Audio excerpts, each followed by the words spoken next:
What's going on, guys? In this video, I will show you how to screen print t-shirts. This is something that a lot of people have a hard time understanding. So what I will do with this video is take all the confusion out. By the end of this video, you will have a complete understanding of how screen printing works. We will talk about how to prepare designs in Photoshop, how to print film positives, how to make screens, how to do full color printing, and much more. Alright, we have a lot to cover. Let's not waste any time and get right into it. Before we begin, first let's talk about all of the items that you will need. First, you will need to buy a large format inkjet printer. You will need clear printable film sheets. You will need a screen printing machine, mesh screens, ink, a UV light machine, emulsion, yellow light bulbs, a water hose, a flasher, heat press machine or a heat gun, and a couple other items such as squeegees, an emulsion scooper, and screen printing tape. And of course, you will need blank t-shirts. I will leave Amazon links to all of these items in the description under the video. Alright guys, so screen printing is the oldest and one of the most popular ways to make professional t-shirts. It's also the cheapest way. So let's talk about how screen printing works. So the first thing that you will do is print your image on a clear plastic film in a black color. You will do this using an inkjet printer. You will then burn this picture onto a mesh screen. This is done by coating the mesh screen with a chemical called emulsion. You will let the screen dry and then you will tape your film onto the screen.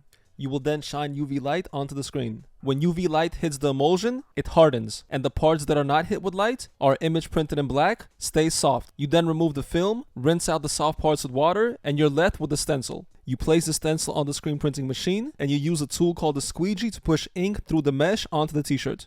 A finished screen is called an exposed screen. Let's look at what an exposed screen looks like through a microscope.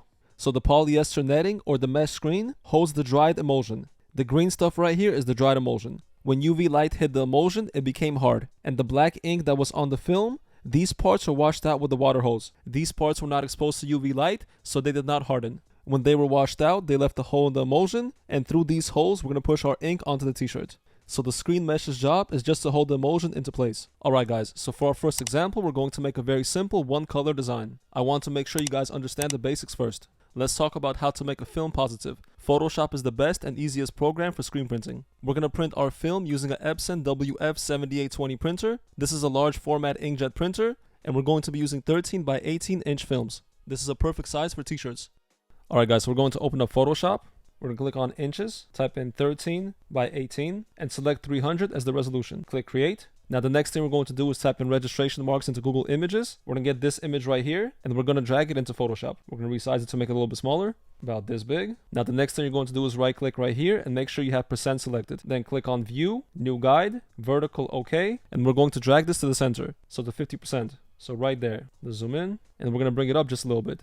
Now we're going to copy this. We're going to make a new guide, again vertical. We're going to bring it to 10%, right there. We're going to copy this and put it right here in the center. And again, paste it one more time. And we're going to do the exact same thing down here. Click paste, put one in the center, put one on the left side, and put one right here on the right side. And now we're going to paste our design. Let's put this up just a little bit. Perfect. Now click File, Save As, click Save a Copy, and select Photoshop PDF. Name your file and hit Save. And here you guys see the file right here.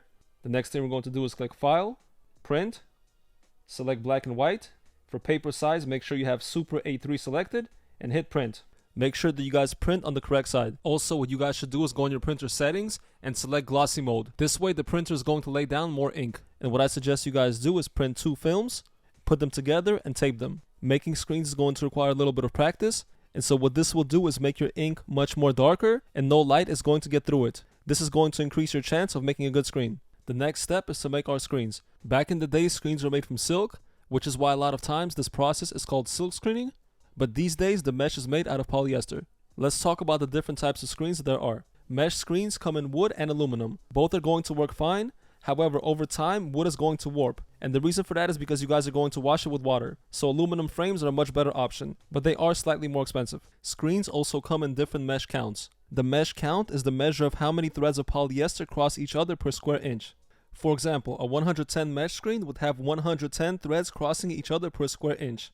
The smaller the mesh count, the larger the holes will be. The larger the mesh count, the smaller the holes in the screen will be. The larger the hole is, the more ink will flow through. You will want to use low mesh count screens for shirts that have designs such as thick letters and logos, and you will want to use high mesh screens for t-shirts that have really detailed designs. So for example, if you're making a t-shirt that has a photo on it, you will want to use a screen that has a high mesh count. This way the screen is going to contain many holes, and you will be able to capture a lot of detail. Screens will also come in different colors, white and yellow. White screens will have lower mesh counts and yellow screens will have higher mesh counts.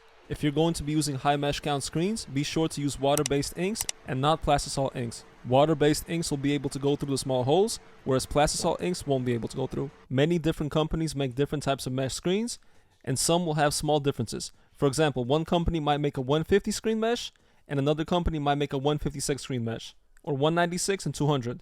The difference is so small that the final result will be the same. The two most common mesh sizes are 110 and 156. These are great sizes if you're making designs such as thick letters and logos, and it's also a great size to make an underbase with. We will talk about what an underbase is later on in the video. Size 36 to 80 mesh screens are great for making screens that will have special inks, such as glue for foil printing, which is thicker, or for glitter ink. Size 200 and above is great for detailed pictures and is great for using water-based inks, and 305 mesh, which is the highest mesh count, is great for making super detailed images. Alright guys, so for our example, we're going to be using a 110 mesh screen. The first thing you will do is wash your screens with degreaser and water. This is a very important step. Dust and dirt can get inside your screen mesh and can mess up your screens, and you don't want that. So always use degreaser to wash your screens. After you're done cleaning your screen, make sure you dry it. The next step is to apply emulsion onto the screen. Before we do that, let's talk about the different types of emulsion. There's photopolymer emulsion, which is the type we'll be using in this video. This emulsion is also known as pre-sensitized. This emulsion is for professionals. It's very sensitive and there's very little room for error. You don't have to mix this emulsion with anything. You can use it right out the bucket. And then there's also diazo emulsion. Diazo emulsion has to be mixed in with diazo powder. This emulsion is much better for beginners, and if you mess up, your screens will still turn out fine. Now before you start making screens, you have to make a dark room. Emulsion is UV light sensitive, so you have to block out all light when you're applying emulsion onto a screen. The easiest way to do this is use a bathroom or a closet and use yellow light bulbs. Yellow light bulbs don't give off UV light. Just a quick warning, these light bulbs can get very hot, so make sure you guys keep an eye on them. Make sure you turn them off whenever you leave the room. Alright guys, the next step is to apply the emulsion onto the screen. You guys should always wear gloves whenever dealing with emulsion. A scoop coater will have two sides, a sharp side, which should be used for high mesh screens, and a round side, which should be used for low mesh screens. Since a lower mesh screen has larger holes, the round side will put more emulsion onto the screen. Since we're doing a 110 mesh, we'll be using the round side. Fill the scooper up with emulsion about halfway, start with the bottom of the screen, tilt it over until the emulsion touches the screen, press hard on the mesh and slide up. After you're done, flip over the screen and do the same thing. Do not apply too much emulsion onto the screen. You should get a nice, very thin coat. After you apply emulsion on both sides, the screen will look glossy. Flip over the screen with the outside part facing down and let it dry for about an hour. Using a fan will help it dry faster. If you touch it and the screen feels sticky, that means it's still wet. When the screen is fully dry, it will feel like plastic. Alright guys, the next thing we're going to do is place a couple dots on our platen. The platen is the part of the screen print machine where you put down your shirt. We're going to place those dots on the middle line, and then we're going to bring our coated screen back to the room where the screen print machine is, still with the yellow lights on. We're going to put our screen onto the screen printing machine, tighten down the screen, put the screen down, take a permanent marker, and draw a black dot in the middle of the top and bottom registration marks. After this, we're going to take off the screen. We're going to take our film positive. We're going to flip it over with the print side facing down. We're going to align the dots to the center of the registration marks, and we're going to tape down our film. The next step is to expose the screen. There are several different ways you can expose the screen. If you're on a budget, you can simply buy a UV light bulb and do it that way. The problem with this is that it's going to take you longer, and if you're making very detailed screens, it might be a little more difficult. The best way to expose a screen is by using a UV exposure unit. These cost a couple $100s, but you will get great results every single time. We're going to take our screen and film, and with the taped film side facing down, we're going to put a foam, something flat, and then add about 30 pounds of weight. What we're doing is creating positive contact. This is very important. When you create positive contact, your screen and your film are tightly pressed against the exposure unit, and no light will leak through, so you will not lose details on your screens. We're going to let the screen expose for about 1 minute. Your exposure times will depend on what kind of emulsion you're using, and also how powerful your exposure unit is. I strongly suggest you guys get an exposure calculator. This will help you out a lot. Also guys, never look at the UV light. It could be harmful to your eyes. After the minute is up, we're going to turn off the exposure unit and we're going to peel off the film positive. We will then take the screen and we're going to dip it in water for about 1 minute. After that, you will take a shower head or a water hose and start spraying with a light amount of pressure starting from the bottom up. You will see the soft, unexposed parts of the screen start washing off. After you wash off all the unexposed parts of the screen, you will then dry it and you will post-expose it for 3 times the original exposure amount. So if we expose for 1 minute, we're going to post-expose for 3 minutes. After this is done, your screen is ready. Next, we're going to put the screen on the screen printing machine. We're going to align it on the dots and screw in the screen. After this, we're going to tape up all the parts that we're not using with masking tape. This is going to make sure that no extra ink goes on the t-shirt, and this is also going to help us when we clean. The next thing that we're going to do is take platen adhesive and pour it on the platen. This is going to make the t-shirt stick to the platen and not move. After this, we're going to place a t-shirt on the platen. Be sure to flatten out the shirt with your hands to make sure no wrinkles appear. Alright guys, the next thing we're going to do is put ink on the screen. Before we do, let's talk about the two types of inks that are used for screen printing. There are water-based inks and there's plastisol ink. Plastisol ink is basically liquid plastic. This ink is opaque, meaning it is not transparent. You cannot see through it. Plastisol ink is very thick. Water-based inks are soft and are great for vintage prints. These inks soak into the fabric. This is the difference of how they look. Water-based inks are not opaque. They are translucent, which means you can see through them. If you print the plastisol color ink on the black t-shirt, it will look fine on the t-shirt. Whereas if you print the water-based color on the black t-shirt, it's going to be see-through. So you will have to make a white underbase. Another thing is plastisol ink is extremely hard to clean and it's not good for the environment, whereas water-based inks are very easy to clean and they're environment safe. Also, water-based inks and plastisol inks cure at different temperatures. Now, real quick, let's talk about different t-shirts. There are carded t-shirts and then there are soft blend t-shirts. Carded t-shirts feel more like cardboard. They have thicker fibers and they're cheaper than the ring spun t-shirts. An example of a carded t-shirt is the Gildan G500. If you're making graphic designs on these shirts, make sure to make a white underbase first. So for this example, we're going to be using white water-based ink. The first thing we're going to do is spread the ink out on the screen. And the next thing we're going to do is flood the screen. Flooding the screen basically means putting ink through the mesh holes. After we flood the screen, we're going to take our squeegee and we're going to print our screen. Make sure to do this at an angle. You can either push or you can pull. Do several coats to make sure you have a nice layer of ink on the shirt. Next thing we have to do is flash or dry the ink. You can do this with a flash unit, a heat press machine, or a heat gun. Flashing is done if you want to add another layer of ink on top of the white base. This will basically dry the ink, but it won't cure it. When you flash water-based ink, you'll see water evaporate and you'll see some smoke. That's totally fine. If you're using a heat gun, make sure to move the heat gun around so you don't burn the shirt. If you don't plan on adding any more layers of ink, you will cure the shirt. Curing is very important to make sure the shirt lasts a long time. To cure water-based ink, you will have to dry it at 300 to 320 degrees for around 2 to 3 minutes. You can also heat press the shirt with a regular heat press machine. Now for our next example, let's use a plastisol ink. The first thing we will do is stir the ink. Again, we're going to spread it out on the screen. We're going to flood the screen and we're going to press. Now when printing plastisol ink, drying the ink is called gelling. Gelling is the same thing as flashing but for plastisol. Again, you can do this with a flashing machine, a heat press machine, or a heat fan. Gelling is done so that you can add additional colors onto the current ink layer. After you're done adding all layers, you will have to cure the shirt. Plastisol ink cures at 300 to 320 degrees. Plastisol ink cures faster. So for this example, we're only doing one color, and here's the finished shirt. Now, if you guys want to make metallic shirts, it's very easy. Instead of using ink, you will simply use a glue adhesive. You will print it on the t-shirt. Then you will place foil over the shirt. You will use an iron or a heat press machine. If you guys want flawless results, do not use an iron, use a heat press machine instead. You will then peel, and your shirt is finished. Alright guys, let's talk about how to make full color prints. Let me show you guys something real quick. We're going to print this picture on a regular piece of paper using a regular inkjet printer. So here's the printed picture. As you guys can see, it's in full color. But the inkjet printer that was used to make this picture only has 4 colors: cyan, magenta, yellow, and black.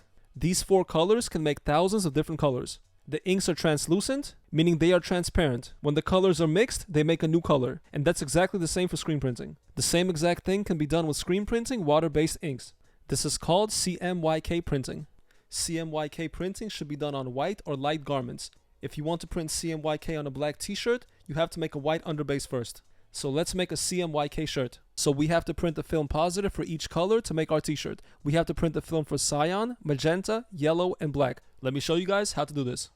Alright guys, so we have our PNG file right here. Again, we're going to create a new document, 13 by 18, 300 resolution. We're going to have all of our registration marks ready to go. And we're going to open up the PNG file. So this is the file right here. We're going to click on image, click on mode, make sure in CMYK color. And after that, we're going to click on channels. And right here, you will see all of our CMYK channels. Let's deselect everything. Leave black. So if we select black and yellow, you will see black and yellow right here. Black and magenta, you will see black and magenta. Black and cyan, you have all the black and cyan right here.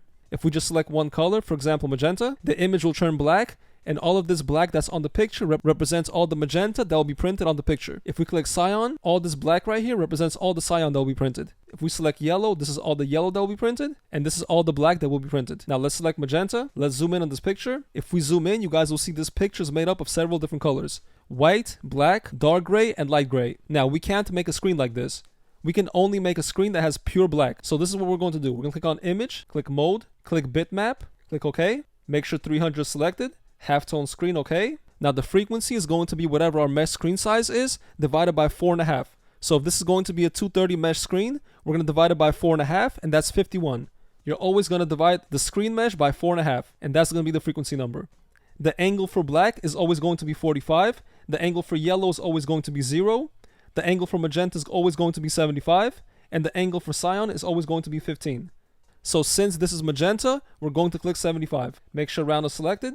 Click OK. Now if we zoom in, you will see this picture is now made up of a bunch of black dots. And this is exactly what we want for screen printing. This is called a halftone image. When the gradient picture is made up of a bunch of small black dots, this is called a halftone image. So we're going to click File, Save As, and save this as magenta. Select cyan and do the exact same thing. Click image, mode, bitmap, frequency is still 51. The angle is going to change. Our angle for cyan is going to be 15. Round, OK. And now if we zoom in, you'll see a bunch of black halftone dots.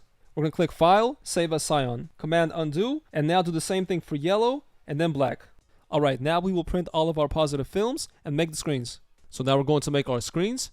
We're going to go back to our darkroom. We will coat our 230 mesh screen with emulsion. The screen should have a nice gloss to it when you're done coating. After this, we will let it dry with the outside facing down. We want gravity to pull the emulsion to the outside of the screen. After this, we're going to put the screens on the screen printing machine and align everything on the dots. We're going to put the screen on top of the film positive. We're going to align it, and we're going to take a Sharpie and put dots in the middle of both the top and the bottom registration marks. You guys can do this for all registration marks if you want to.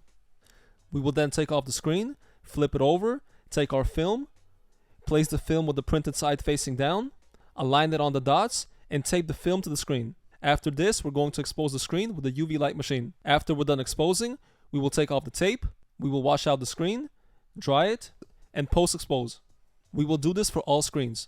After this, we're going to put all the screens on the screen printing machine, align all the dots, and tighten the screws. We will place the yellow screen first, then magenta, then cyan, and then black. When you print CMYK, you have to print with the lightest colors first. So first you will print yellow, then magenta, then cyan, and then black. Also, it's going to take you several presses until all the ink flows correctly through the mesh. So when you first start printing, make sure you use a junk shirt first. You will print on the front, the back, then turn the shirt inside out, and again print the front and the back. After you do this, you'll be ready to print on the real shirt. You always want to test out what works best. It may take you several coats until you get the results that you want. You may have to press certain colors multiple times. Now I want you guys to understand something. Screen printing is great if you're making simple shirts and selling them online. It will cost you around 10 to 20 cents for the ink. But if you guys are doing full color shirts with a lot of detail, there is going to be a learning curve. For example, if you guys look at this shirt, you will see it did not come out perfect. There are some flaws. And I'm very happy that this happened so you guys can see when you're first starting out with screen printing, you will not achieve perfect results. A lot of people ask me why I don't talk about screen printing much on my channel, and this is exactly why. Some people just want to make and sell t-shirts, and they don't want to learn a new art form. And for the people that don't have patience, this can really discourage them. If you're one of those people and you plan on making really detailed pictures, I suggest you stick with DTF or a DTG printer. Also, screen printing is not what you want to do if you're making one-off shirts, or if you just want to sell a couple detailed shirts. There's way too much upfront work involved in making just a couple shirts. If you're making the same one-color shirts, then screen printing is easy. But if you guys want to make full color detailed shirts and you're not making too many of them, DTF or DTG is the way to go. Also, the 4-screen printing machine has some limits. If you guys want to make black shirts that have CMYK, you will have to make a 5th additional screen. You will have to take off the black screen, put on the white screen, press, and then realign the black screen and press again. It takes time and it's a headache.